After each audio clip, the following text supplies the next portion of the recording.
ser president, perquè l'envainada del conseller Maragall era una imatge dura. I tant que hi ha llibertat d'expressió i d'opinió. És un partit molt plural. Jo crec que des d'aquest punt de vista plural i representatiu del que és Catalunya. I per què va rectificar? Això se l'hauria de preguntar a ell. Sí, però va dir clarament que no hi havia projecte de govern i després va dir que sí. Doncs escolti, li haurien de preguntar a ell. Va rectificar segurament perquè va veure que les seves paraules haurien estat mal interpretades o s'havia expressat malament. En qualsevol cas, ell va donar les explicacions que va creure pertinents. Un article, però, escrit en un diari. Però deixem aquesta qüestió, president. Horta de Sant Joan. Acaben les compareixences de la comissió d'investigació.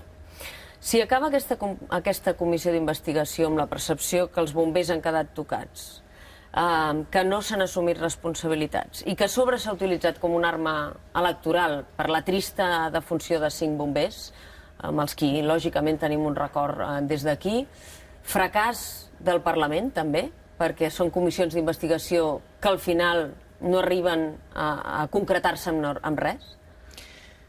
Mira, respecte a aquest episodi, la veritat és que a mi el que més m'importa són les vides humanes que es van perdre.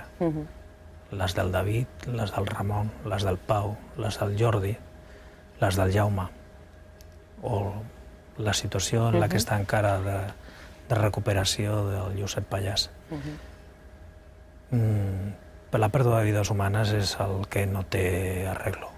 És el que t'impacta, i a mi em va impactar, sincerament. Va ser un moment molt complicat, perquè tots som persones, no? I quan veus el que ha passat, quan parles amb algun familiar, quan veus els seus companys.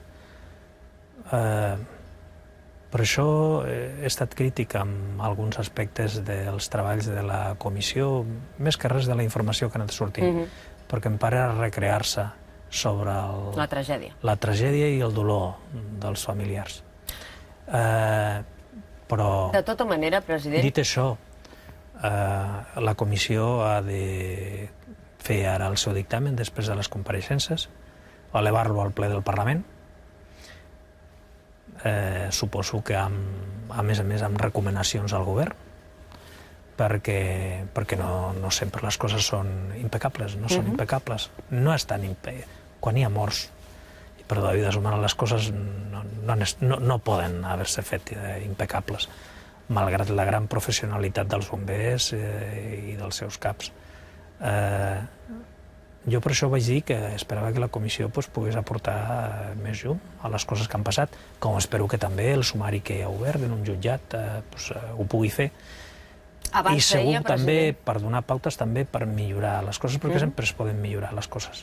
Abans deia que a vegades ens precipitàvem davant de l'opinió pública buscant sortir. Aquest és un dels casos, Joan Saura dient és impecable, el conseller Baltasar dient ha sigut un llamp, quan els mateixos bombers deien hi ha indicis de que no ha sigut un llamp, i a més les decisions sobre els incendis les han de prendre els polítics o els bombers i els grafs que estan sobre el terreny i saben si aquell foc és controlable? Les decisions les van prendre els bombers.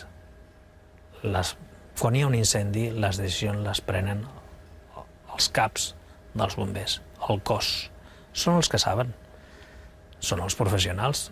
El conseller no sap d'extinció d'incendis. Jo crec que no és així. Jo m'he mirat les compareixences i en absolut diuen això. Però els bombers diuen que des que Olga Lanau és responsable d'emergències, les decisions polítiques pesen més que les tècniques. Les decisions polítiques les prenen els polítics, però les decisions operatives i tècniques les prenen els mandos dels bombers. I en aquest incendi va ser així, i en altres incendis també.